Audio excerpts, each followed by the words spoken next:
I did a podcast a couple months back about the black Hebrew Israelites and their theories about the origin of black people in the United States. But just to recap for those of you who maybe didn't catch that particular podcast, the black Hebrew Israelites are a group of mainly black American people who claim, among other things, that black people were not brought over to the Americas from Africa, but they are actually indigenous to the American continent. They were never brought over on slave boats. And yeah, that's one of the things they believe. And also another group of black Hebrew Israelites believe that some of them or many of them were brought from Africa, but it was only them. It was only the black Hebrew Israelites that were brought from Africa, and no other ethnicity was brought from Africa over to the Americas. Only the black Hebrew Israelite ethnic group. Okay, these are the things that these people believe. And also, being black Hebrew Israelites, they believe that they are the chosen people. They believe that the Africans didn't want them. The Africans sold them into slavery. They identify themselves as being different than Africans. One of the stories I've heard from the black Hebrew Israelites is that they originate actually in the Middle East as black people, black Middle Easterners. And after the fall of Jerusalem, I can't remember exactly what time period in history they're talking about because Jerusalem has fallen several times. But after one of the times that Jerusalem fell, the black Hebrew Israelites, a few million of them apparently fled into Africa to hide.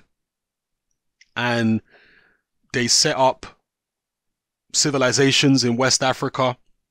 And after a while, the Africans got tired of them.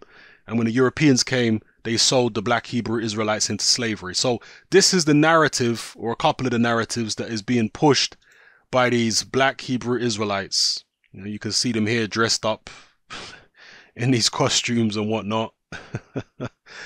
Yeah, this is what they're running with. Now, I have examined the evidence, and for me, from what I've seen so far, the black Hebrew Israelite movement and their theories, it just don't stack up. It just does not stack up.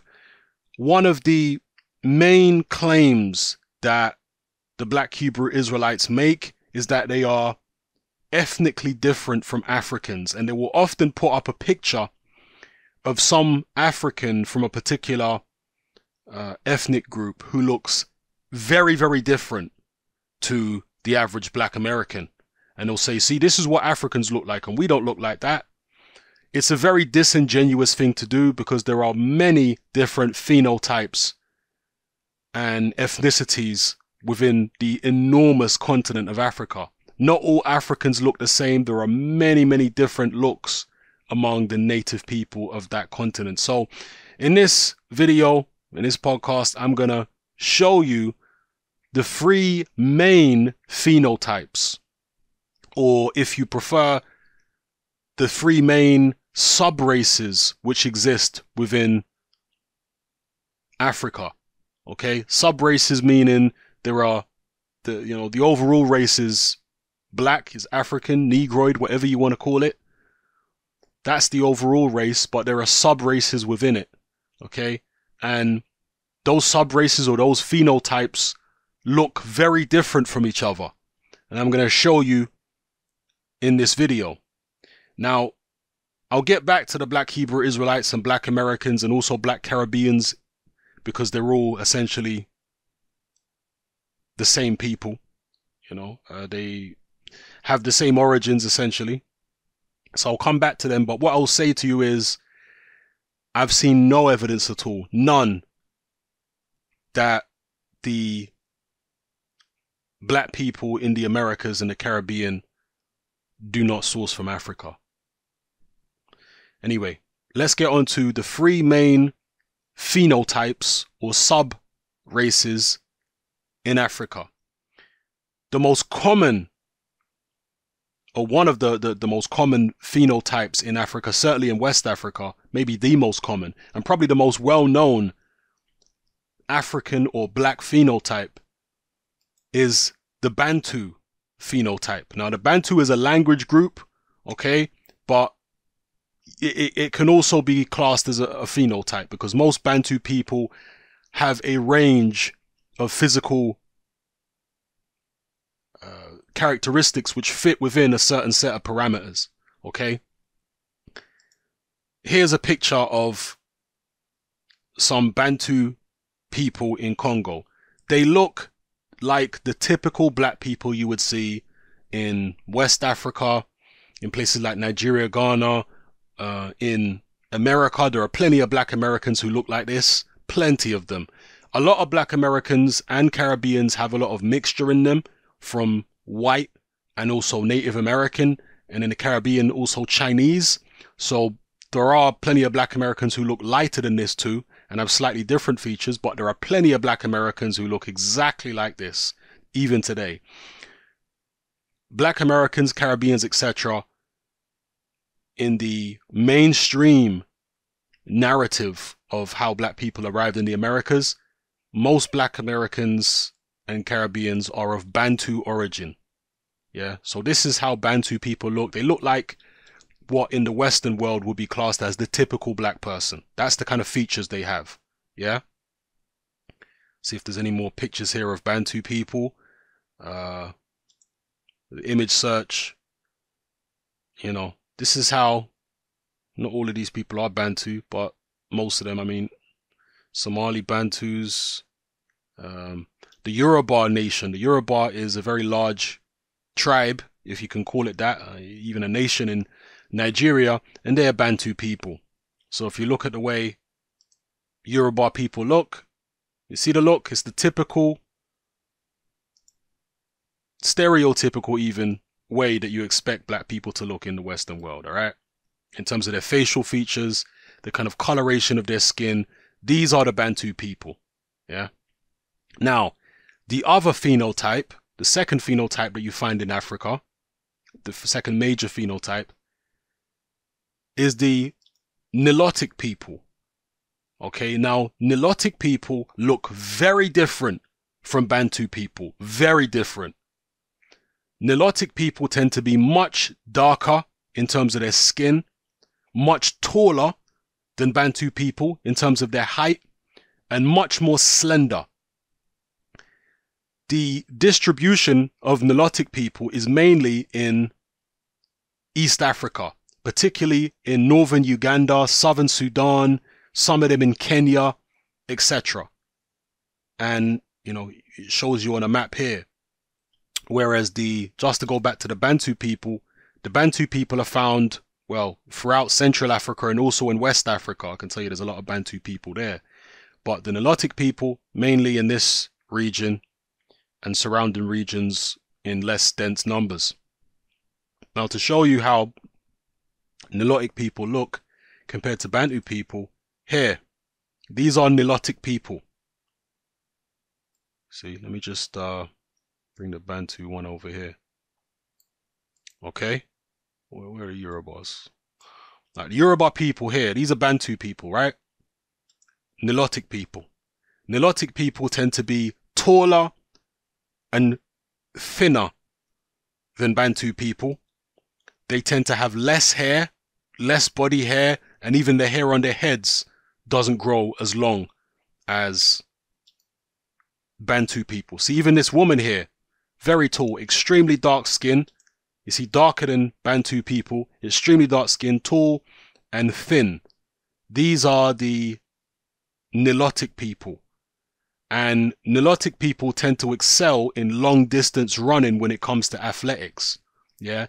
Bantu people are people who tend to excel at explosive sports like sprinting, etc. You'll find a lot of Bantu people who are good at sprinting, boxing, all those kind of things.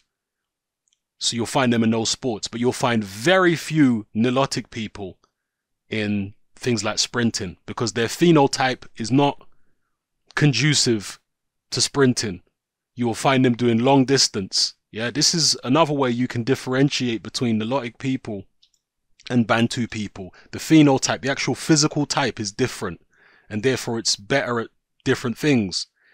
And the Maasai of Kenya, these are Nilotic people, Sudan, etc. But the Maasai of Kenya were apparently originally a pure Nilotic people, but there has been admixture apparently with a lot of the Maasai. So many of the Maasai have also got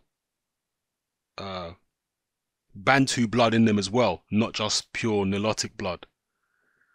But yeah, that's the second phenotype, which is most well known, should I say, in Africa, is the Nilotic phenotype, the Nilotic sub-race, if you want to call them that. Then, finally, another one of the subgroups, sub-race, phenotype, whatever you want to call it. The third one that I'm going to talk about here is the Khoisan. Now, the Khoisan are a very interesting subgroup in Africa because, according to Wikipedia, this is one of the oldest documented subgroups, the oldest documented phenotypes in Africa. And they can be traced back before, longer than 150,000 years ago. And it says somewhere else here, potentially over 200,000 years ago. It's somewhere in this, 260,000 years ago. The ancestors of the modern Khoisan expanded to southern Africa before 150,000 years ago, possibly as early as before 260,000. So this is an extremely old phenotype in Africa, the Khoisan. Now, again, the Khoisan look very different to the other phenotypes I just showed you. The Khoisan have very distinctive physical characteristics. Khoisan look absolutely nothing like the Nilotic people. Yeah? I'm going to show you some more Khoisan here now. These are typical Khoisan faces. Look at the faces. Now, Khoisan tend to be light-skinned, much lighter than Nilotic people, much lighter than Bantu people. They tend to be very light-skinned for black people. They have very round faces typically and almost Chinese type eyes. And remember, this is a very, very old group in Africa. This is 150,000 years plus that this phenotype has been around in Africa. And they mainly inhabit southern Africa. Now, before I even knew the word Khoisan or knew about this phenotype, I knew what typical Southern Africans look like. I knew this look was unique to Southern Africa. So when I would meet people who have faces like this, the light skin, the round face, the almost Chinese type eyes, when I would meet people like this, I would immediately say to them, which part of Southern Africa are you from? Because it's so, once you know the look, there is no way that you could mistake them from being from anywhere else in Africa. Yeah. Again, typically light-skinned, round faces with high cheekbones and these almost Chinese type eyes. Nelson Mandela, who's obviously the most famous South African, or one of the most famous South Africans, he also has those Khoisan features. The Chinese type eyes, the round face, the light skin. You see? This is a typical South African face, and it is from the Khoisan lineage. Now, the Khoisan have admixture in them by now. The Khoisan were the original inhabitants of southern Africa as far as anthropologists can tell. But the Bantu people, all right, who originate in West Africa, as this map depicts, the Bantu people spread out and down through Central Africa and Southern Africa. And during that time, over the centuries and millennia, they have mixed with the Khoisan people to some extent. Yeah, so not all Khoisan people are pure Khoisan. Not all Bantu people in Southern Africa are pure Bantu. There are plenty of people who I've met from Bantu tribes in Southern Africa that look like Khoisan because they're clearly ethnically Khoisan or have a hell of a lot of Khoisan DNA in them. But this is the typical Khoisan look. Yeah, the round face, light skin, Chinese type of eyes. And again, these people have been around in Southern Africa for hundreds of thousands of years. Yeah, this is nothing new. So, yeah, this really dispels this myth that the black Hebrew Israelites have. You know, they always post in their videos, they post up pictures of, let's say, Nilotic people, you know, people who look like this, and they say, see, this is what Africans look like. We don't look like that. You know, it's ridiculous. There are also Bantu people in Africa who do look like the modern day, the modern day black Americans. They do look like them. You know, they do look like the modern day black Americans. These are Yoruba people. Trying to say that these people can't pass for black Americans? Of course they can. Yeah, of course they can pass for modern day black Americans. These are Yoruba, modern day African Bantu people. But yet the black Hebrew Israelites are trying to say, oh no, we're not African. No, you're not Nilotic. Yeah, you're not from that particular phenotype in Africa, but you are Bantu, just like, you know, everybody else from America, you know, everybody else in the black diaspora in America, the Caribbean, etc. And again, black people in the Americas and the Caribbean have some admixture from Europeans and Chinese and whatever, but they're still Bantu people. Yeah, just like the Yorubas. The Yoruba was actually one of the biggest tribes that had slaves taken to Africa. I didn't word that properly. Basically, what I'm saying is a very large proportion of the slaves who were taken to America from Africa were Yoruba. They were from this particular tribe. And that's why so many black Americans today, they look like Yorubas. When you trace the logic and you actually know a little bit about Africa, then you will understand that there are many different subgroups within Africa and different phenotypes. Not all Africans look the same. They look very different. Yeah. The Khoisan look very different to the Nilotic people, and the Nilotic people look very different to the Bantu people. Yeah. Very different. So that kind of dispels the myth that all Africans look one way, and then just because black Americans don't look like Nilotics, oh, that proves we're Hebrew Israelites. It's ridiculous. There may have been some Hebrew Israelites who were taken from Africa and sold into slavery in the Americas, but there were also many other different ethnic groups who were taken, mainly from the Bantu group, because Bantu is an enormous group that contains many different type of tribes and ethnicities. Okay, Bantu is basically a language group and it's a phenotype. Yeah. I'm trying to talk in as broader terms as possible here because people are going to nitpick and what have you, but yeah, that's the best way I can describe it. Or Bantu women. See, these women, their faces could easily pass for black American women. You know, if you take them out of this clothing and put them in more American clothing, they're like black American women. But somehow these black Hebrew Israelites are saying, oh no, we're different and we're not like the, we're not like the Africans. We're not African. It's foolishness. And to be honest with you, I think that it's sad because one of the reasons that so many of these black Americans are doing this is because, and you look, I'm from the same lineage. I'm from a slave lineage as well, just like black Americans are. And when you're from a slave lineage, you don't know your history. You don't know your culture. And when you don't know your culture because it's been wiped out through the process of slavery, there is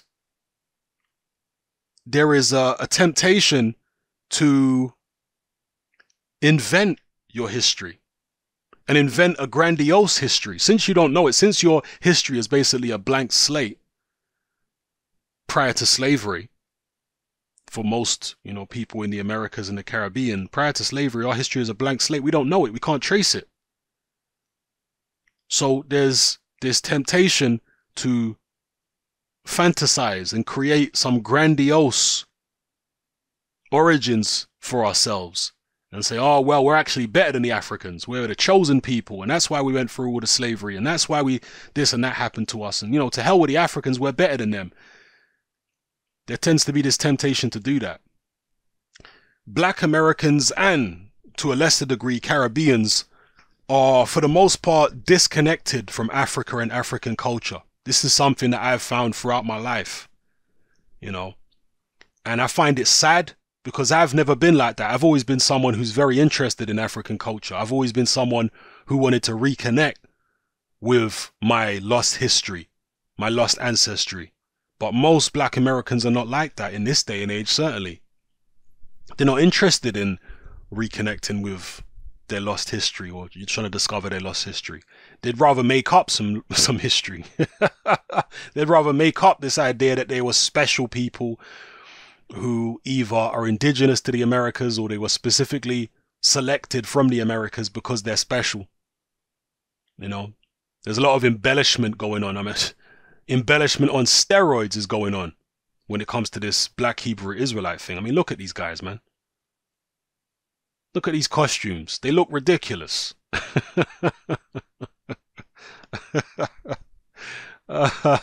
They're begging it. That's all I can tell you about the Black Hebrew Israelite thing, man. It's sad, it's sad. And it just shows ignorance, really, because as I've explained, there are many different phenotypes. 3 of the major phenotypes in Africa are the ones I've shown you. The Nilotic people, the Khoisan and the Bantu. And there are others like the Kushites and other groups. But this dispels the myth that all Africans look the same, because this is pretty much what Black Hebrew Israelites are running with and what they're relying on. The ignorance of people in thinking that Africans all look the same and there's only 2 types of black people, Black Hebrew Israelites and then Africans. It's ridiculous. It's completely ridiculous. But as I say, when people don't have a history or when people don't know their history, there's a temptation to create a history. And one of the interesting things about Black Americans is that a lot of them, particularly in the conscious community, have an elitist attitude. And they act as though they are the arbiters of everything black and everything, all truth. They are the arbiters of all truth with regards to black people.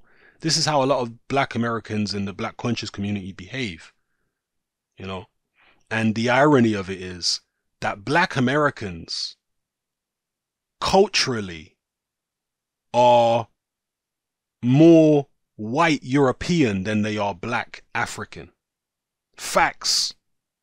Same goes for Caribbeans to a lesser degree. Yeah, there are certain Caribbean islands where there's actually still quite a lot of African culture present, in places like Haiti, to a lesser extent Jamaica, so on and so forth. But when you're talking about Black Americans, culturally Black Americans are probably 95% white European. Now, they have taken white European culture and they've put their spin on it, yes. But the origins of almost everything within Black American culture has started within white European culture, has been extracted from white European culture. It doesn't come from African culture, which is what real black culture is, right? Even the food that Black Americans eat. This is food which was mainly taken from Southern people, Southern European Americans. That's what Black American soul food is based upon, what white European Americans were eating. And black people have just taken that and put their spin on it. Now, I'm not blaming them for taking it. We were in slavery. We didn't have any other choice, okay? But the point being,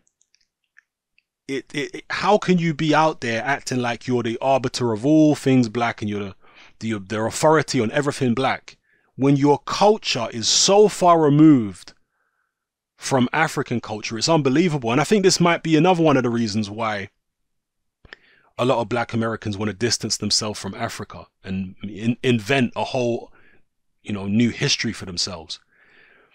It could be also because of the fact that they don't feel connected to African people culturally. Because when they come across African people, they they're shocked by how different the culture is. They had an imagining in their brains of what Africa was like, of what African culture's like.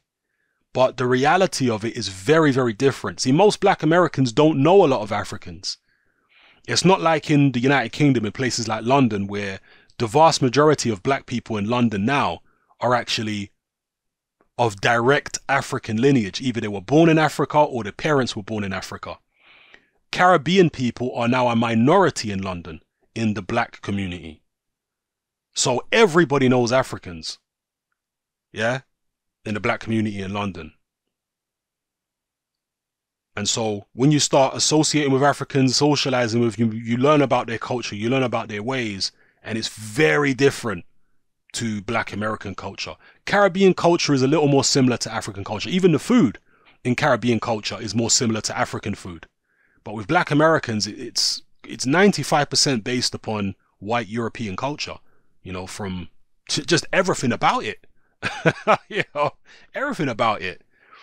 There are some differences. I mean, you go down to the South in America, the southern states, and you'll find some remnants of African culture there. You'll even find, you know, witchcraft and stuff like that in places like New Orleans, for example. African witchcraft still being used among black Americans. But generally, no, it's 95% based upon European culture. And black Americans seem blissfully unaware of the fact that the vast majority of their culture, their day-to-day practice, is based upon white European culture. You know, and so when they come up against Africans, they find their culture so alien to them that they think we can't possibly be from that because this just feels so different to us. So let's invent a whole new history and act as though we're not even African. It's insanity. Yeah. And again, just to conclude here, I'm not completely dismissing the idea that there might be some Hebrew Israelite black Jews who were sold into slavery. I'm not dismissing that idea. There may well have been some, but the overwhelming majority of black people sold into slavery who were sent to the Americas, they were not black Hebrew Israelites. They were just Bantu people. They were just Yoruba people and Ashanti people, just standard Bantu Africans. Yeah. So, anyway, hopefully you guys got something from this. I felt like I had to address it again, just in case anyone didn't get the message the first time around. So, let me know how you feel, people. It's happening. I'm out.